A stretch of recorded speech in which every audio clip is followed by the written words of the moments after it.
tiene el derecho y la obligación de brindar protección cuando la vida, la integridad y la seguridad de las personas que habitan en su territorio se encuentran amenazados por la situación de violencia y de inseguridad que de manera insostenible e intolerable hemos llegado en este momento.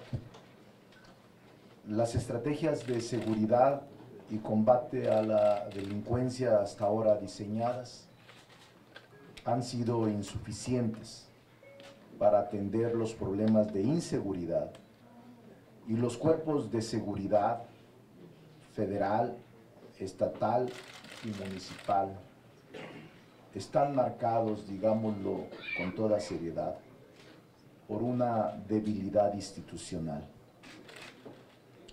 Los policiales actuales no cuentan con la fuerza suficiente para hacer frente a los grupos criminales y al aumento de la delincuencia en nuestro país.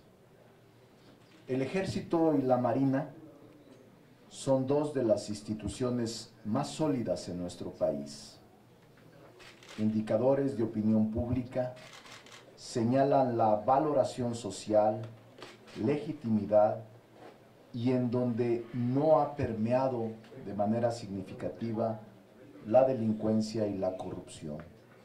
En razón de lo anterior, los últimos años han sido para las Fuerzas Armadas fundamentales para la población cuando son auxiliadas por estos cuerpos a la autoridad civil en el concepto de la seguridad pública.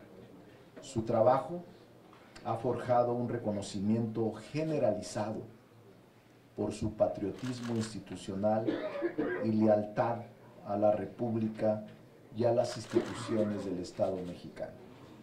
Nuestro reconocimiento al Ejército y a la Marina. La Guardia Nacional, sí, que quede claro, será de carácter civil, responsable de las tareas de seguridad pública para la salvaguarda de la vida, la libertad, la integridad y el patrimonio de las personas, así como la preservación de la paz pública, el orden, los bienes y recursos de la nación. Con esta nueva institución se busca prevenir y atacar el delito de todo el territorio mexicano y con ello garantizar la seguridad. Se tratará de una institución policial, lo que implica que realizará tareas de prevención e investigación de los delitos, siempre bajo el mando del Ministerio Público, así como labores de primera, respondiendo de manera inmediata ante hechos delictivos. Es un enfoque de proximidad. La Guardia Nacional tendrá un enfoque de proximidad con la ciudadanía y comunicación con la sociedad, no solo de elementos armados, sino también de elementos enfocados en la prevención, de tal manera que si bien será un órgano de carácter civil, sus integrantes tendrán entrenamiento, jerarquía homologada, lo que permitirá contar con una institución disciplinada y capacitada para hacer frente a la delincuencia. Su actuación será con pleno respeto a la soberanía de las entidades federativas y los municipios. Si bien es cierto, se prevé un despliegue de la Guardia Nacional en las diversas regiones del país, esto no significa que vaya a sustituir a las policías municipales o estatales. Esta será una institución federal que actuará de manera subsidiaria y en apoyo a estas instituciones en la medida de sus necesidades. El diseño de la Guardia Nacional responde al respecto del federalismo, que será un complemento de las tareas de las policías estatales y municipales. Será un cuerpo policial, profesional, disciplinado, dotado de una nueva arquitectura institucional y con elevados valores al servicio de la seguridad pública para enfrentar la inseguridad e inhibir la corrupción, que sea eficiente en su actuar y que cuente con la confianza de toda la sociedad. La base de la Guardia Nacional será la Policía Militar, seguramente la Policía Naval y la Policía Federal, y van a tener una formación y una capacitación adicional. Van a ser homologados en términos de adiestramiento, disciplina y jerarquía, y el carácter será civil. La estructura militar le va a permitir dotar a la Guardia Nacional de disciplina, de influir en sus columnas vertebral de las instituciones y habrá de asumir con toda integridad la institución policial. Es importante señalar que, a pesar de ser homologada, no significa la militarización de la estructura del Estado.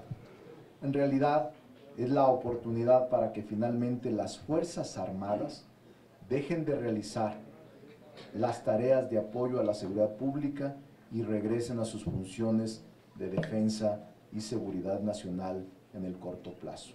La Guardia Nacional estará formada y capacitada para la seguridad pública. Al principio, su base será con miembros de la Policía Militar con capacidad policial. No será el mismo soldado que está adiestrado para la defensa exterior y la defensa nacional. Los elementos de la Guardia Nacional que emanen de las policías militares y naval serán adiestrados para la seguridad pública dentro de la Guardia Nacional. La Guardia Nacional no significa de ninguna manera militarización, al contrario, es con la finalidad de capacitar, formar y crear la Guardia Nacional para que paulatinamente las Fuerzas Armadas, que hasta ahora han estado presionadas y amenazadas de ser acusadas por violaciones a la Constitución, ahora damos paso a un marco jurídico que evite esta posibilidad. El secretario de la Defensa Nacional hace unos días dijo que aproximadamente contaba con 220,000 elementos bajo su mando, 180,000 del Ejército, 50,000 de la Fuerza Aérea, mismas que se tienen parte operativa, administrativa, servicios médicos, ingenieros, especialistas de diferente naturaleza, por lo que cuentan con la cantidad para cubrir las necesidades y las tareas que requiere México de manera temporal y urgente en la materia de seguridad pública. En caso de que alguno de los elementos de la Guardia Nacional cometa algún delito, será conocido por la autoridad civil correspondiente.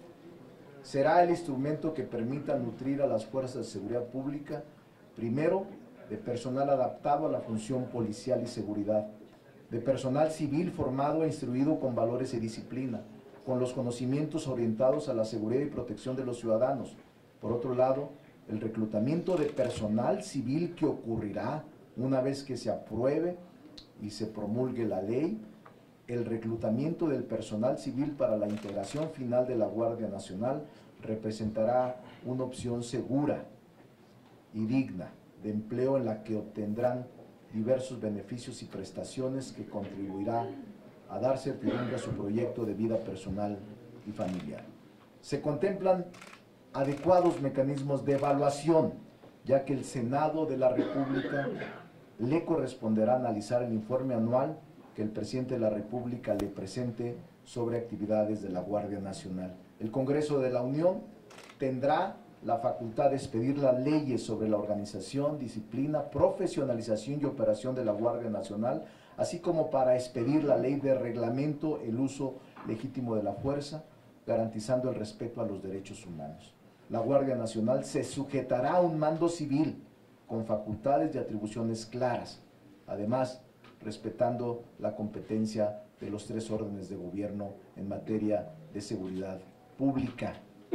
Cabe señalar que respecto a la colaboración de las Fuerzas Armadas en tareas de seguridad pública, la Suprema Corte de Justicia de la Nación emitió una jurisprudencia sobre la participación de las Fuerzas Armadas en auxilio de las autoridades civiles de seguridad pública. Esta es constitucional. También el caso Zambrano viene a nuestra mente. El caso Zambrano Vélez contra el Ecuador, al analizar el decreto número 86 por el que el presidente del Ecuador dispuso la intervención de las Fuerzas Armadas ecuatorianas. Es un precedente que no podemos olvidar.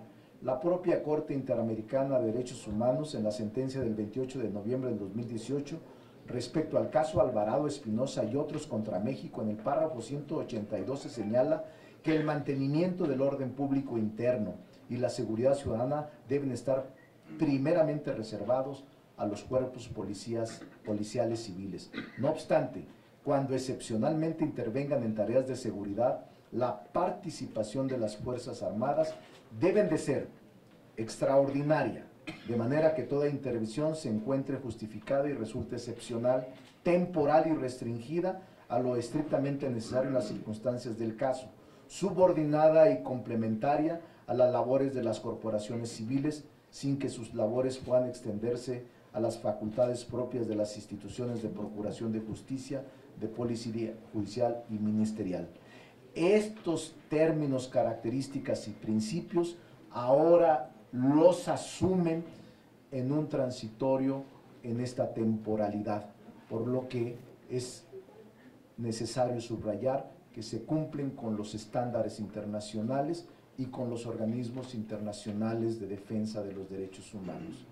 Por su parte, el Tribunal Interamericano ha reconocido la posibilidad de emplear a las Fuerzas Armadas en tareas de seguridad pública siempre que este empleo cumpla con estos criterios estrictos guiados por el absoluto respeto a los derechos humanos. Quiero expresarles a todos un reconocimiento pleno. Todos. Sí, es cierto, la oposición tuvo que ver mucho, pero sin la mayoría no se hubiera podido lograr. Y la voluntad es distinta a la de otros tiempos. Pasamos de un Congreso cerrado a un Parlamento abierto. Escuchamos voces distintas, incluso insultos y descalificaciones, pero vale la pena insistir. Vale la pena insistir en este tipo de mecanismos y procesos abiertos. Yo respeto a todos por igual y respeto a cada coordinador de grupo parlamentario porque todos aportaron. Y les quiero expresar cómo empecé la introducción de mi discurso. Con sobriedad me muestro agradado por el comportamiento de los compañeros que forman parte de los grupos parlamentarios. Y con ellos de manera inveterada mantendré un respeto. Para el senador Mauricio Curi y sus compañeros que estuvieron en el grupo de redacción, mi reconocimiento. Para el senador Miguel Ángel Osorio, no solo mi respeto y mi reconocimiento, sino siempre mi solidaridad. Para el senador Dante Delgado, que fue muy juicioso, duro, incisivo, pero correcto. También con su grupo parlamentario, mi respeto. Al senador Mancera, con su capacidad jurídica impresionante, que me sorprendió en las mesas gratamente, y su grupo parlamentario, mis respetos. También debo de decir para el PT, con Gonzalo, para el PES, con Sacil, con los que tenía conversaciones paralelas, y con el senador Raúl Bolaños. Hablé con todos, muchas horas,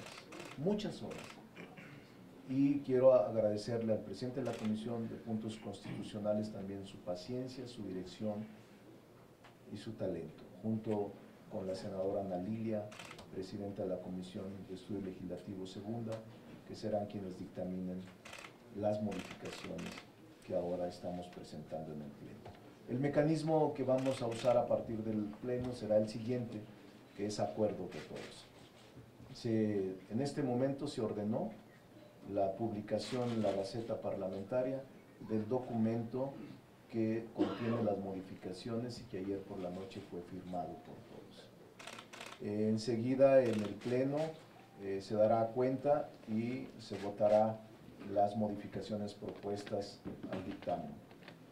Hablarán solo el presidente de la comisión de desearlo y la presidenta de la comisión, que son los dictaminadores. Después habrá una ronda de fijación de posiciones de 10 minutos o hasta 10 minutos de cada coordinador de grupo parlamentario o de quien decida el coordinador del grupo parlamentario, y ahí se concluirá todo el proceso. Habrá una votación en lo general y en lo particular y será por unanimidad. Ese es el acuerdo que les planteo de manera transparente y clara, y que a las 11 nos veremos en el Pleno. No hay preguntas ni respuestas. Les pido su comprensión para poder arribar a la plenaria en una hora. Muchas gracias.